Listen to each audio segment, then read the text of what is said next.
It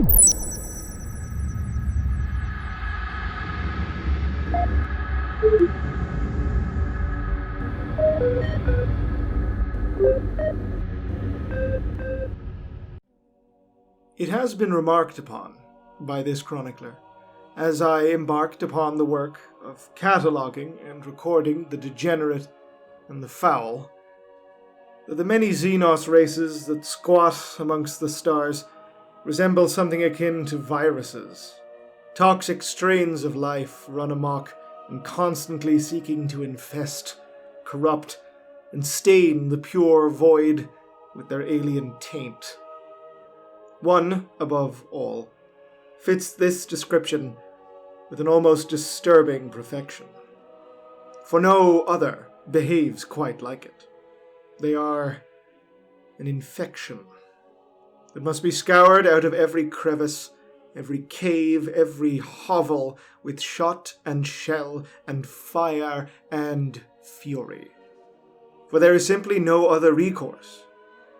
They cannot be bargained with, nor allayed, nor given any quarter, for such concepts as these are as alien to their kind as they are to us.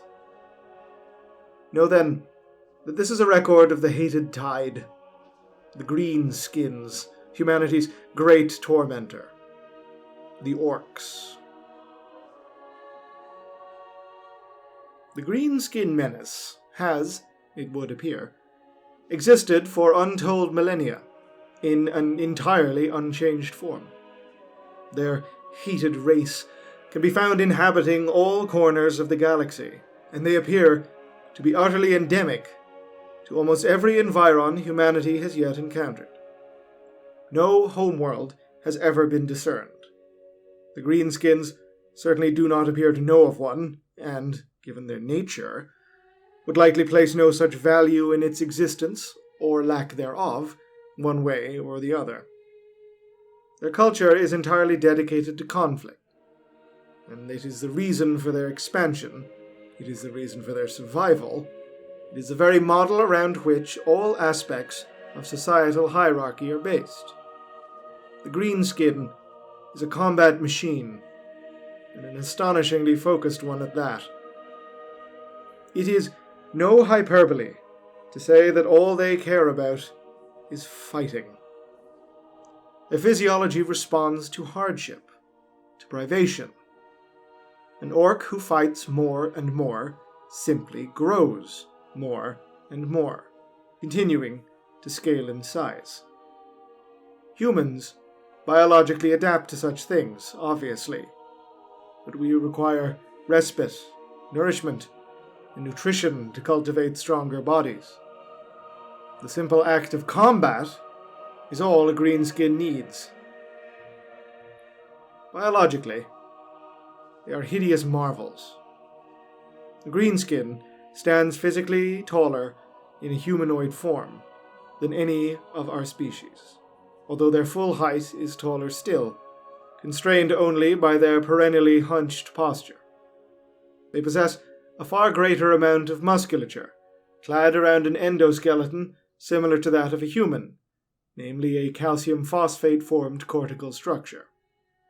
The face is human analog, too, although in possession of tusks that serve both decorative and combative roles, rather than aiding in the consumption of food, as baseline teeth would. Their skin is greenish in hue, which darkens as the orc grows in size throughout their life, and is leather tough, and remarkably resistant to piercing weapons and tools. The skull, as with the rest of their skeletal frame, is incredibly thick, providing a highly robust casing for their brain, which is functionally larger than a human's, if far less complex. Their pointed ears are reminiscent of the Eldari races, as are the placement and overall structure of their ocular and aural nerve clusters, as well as their scent canals. Further examination of these latter features, however, has led biologists magi to discern a rather more simplistic function in all three. Whereas the nerves of the Eldari are hyper-attuned to sensation, the orcs are direct, blunt, even, attuned to narrower spectrums of sight, sound, taste, smell, and touch. Sustainability and toughness are present here as in all other aspects of their physiology, given precedent over experience and sensation. Even in how they perceive the world around them, the green skin is direct, lacking subtlety. This is especially true of their pain receptors, which, while extant in their system, process markedly little physical pain. It has been theorized that the green skin feels only enough pain to make it aware of which limbs and organs are damaged or non-functioning, as millennia of combat records show that they are perfectly capable of continuing to be combat effective despite enduring what, for other races, would be crippling injuries or life-threatening wounds. Indeed, many dissected specimens have been noted to possess substantial amounts of scar tissue, indicative of horrifically invasive surgeries and, frankly bizarre, amputations and limb grafts, with no loss in organ or limb efficiency, efficacy, or dexterity. Indeed, it is believed that a green skin can be decapitated and have the head reattached, with no apparent reduction in quality of life. Further exploration of orkoid physiology gives us disgusting glimpses into just why this menace is as tough as it appears. The body of a greenskin is an entirely hybrid entity, straddling the line between animal and fungus, since it possesses component elements unique to both strands of biological life. The brain, for instance, is entirely animal, with a massively developed paleopallium, or old brain segment, which explains the species' retention of barbaric and animalistic pack mentality and behavior, despite their obvious sentience. However, elsewhere, fungal elements and tissue pervade the body. The green skin, despite its human analog skeletal system, does not possess bone marrow, instead a thick mass of spongy fungal matter that serves as its diffused nervous system and aforementioned blunted pain receptors. Numerous other internal organ features, such as their presumed digestive tract and immune system analogs, are in fact spaces or networks of incredibly diverse and robust fungal microorganisms that accomplish similar tasks. While the human body's own use of bacteria is well known, the level to which the symbiosis the green skin has achieved with the species' fungal stage is nothing short of a blasphemous union. They are inextricably linked, an unholy fusion of both animal and plant genostrains. Despite the presence of blood capillaries throughout their system, their green-hued dermal layer possesses high quantities of protein-rich chlorophyll A, suggesting that, despite their omnivorous, primate-esque eating behavior and aforementioned combat nutrition, they can and do obtain nutrients, if required, through simple photosynthesis. Their reproductive traits are equally sickeningly unique. The orc possesses no external reproductive organs, nor even any internal ones, for greenskins do not gestate their young inside themselves. Rather, the cells in their dermal layer appear to contain fertilized gametes, allowing them to literally shed these spores as they continue to exist, and en masse in the event of death.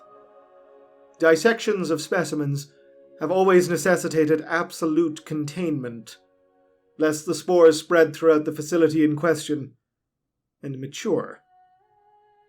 Observations of said maturing have been, understandably, difficult to arrange, but in the few cases extant in Imperial records, it has been noted that, while the flora-esque womb analogues that form around the gestating orkoid prefer loam or soil, They can and will mature in hostile and nutrition-scarce environments, provided there is some degree of shade and moisture. Grotesquely, this maturation process will, thanks to the genetic facets of orkoid biology, produce the entire greenskin ecosystem from the basest levels, should it be required. The algal sac created is phenomenally responsive to exterior conditions, reacting to prevailing conditions rapidly. If the infested area is perceived by whatever means this fungal shell uses to remain safe, the sac will produce fully formed orks. Should, however, external dangers be presented, such as fire or toxicological conditions, the sac will liquidize itself internally, pulping the developing orkoid created and reconstituting the hideous fungal soup into something deemed more necessary for the conditions that now prevail. At the most basic level, this will be the beast-like squigs, the basest and most voracious form of greenskin biology, under the logic that they both spread faster and further and shed more spores. Quite how this is orchestrated with such unerring accuracy is unknown, but is likely a facet of the orc's racial psychic field, discussions of which warrant further research and must wait for a later record. The major question that any biologist magi, nay, any casual observer, will inevitably come across in studying the greenskin at the anatomical level is, where is the evidence of evolutionary process, so obvious in other species, even those as old as, say, the Aeldari? The simple answer is that in millennia of study, nay, perhaps even tens of millennia, there simply does not appear to be any. They possess no vestigial traits or organs, nothing that would mark a species' transformation from baser fauniforms into something altogether more advanced. The symbiosis of their animal and fungal elements appear to work at a level of perfect balance that is simply blasphemous. They do not wither with age, only grow stronger and larger the more challenged they are in life. They do not need to eat, for simple sunlight on their skin or the hormonal elements released during combat nourishes their system.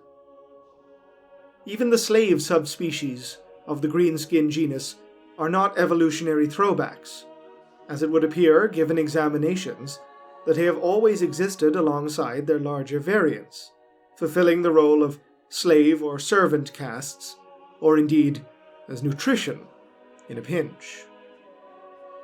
They do not require viable mating partners to reproduce. All necessary genetic material is present upon the moment of their death in vast quantities.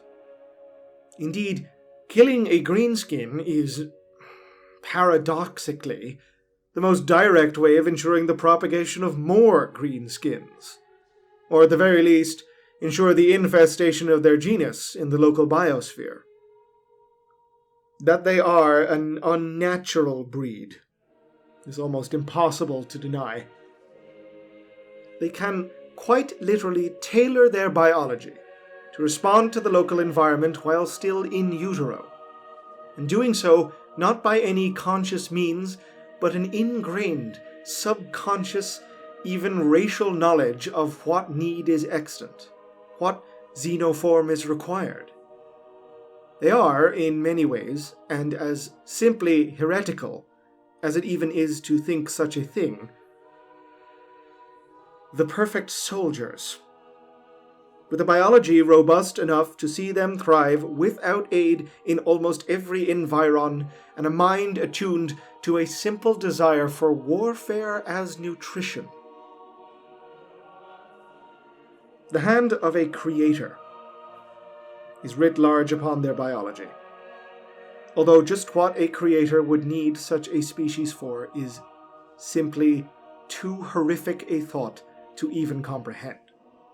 Even beyond that, one is faced with a blasphemous idea. The existence of the Emperor is proof, as if any was needed, that mankind is the rightful ruler of the galaxy.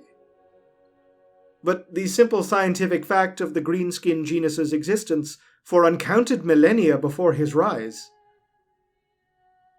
were the hands of some impossibly ancient progenitors at work before his rise? Can I comprehend such a thing? Should I? The questions this record raises itch and claw at my mind. I need rest, respite, time to think upon what has been seen, what has been read. Please consult the ident tags of this record for further study upon the psychic aspects and racial memory theories of the greenskin, should you be somehow untroubled by what is raised here. If the opposite holds true, hold to the faith of He upon the throne. Let it ever guide you as it continues to guide me. Ave Imperator. Gloria in excelsis terra.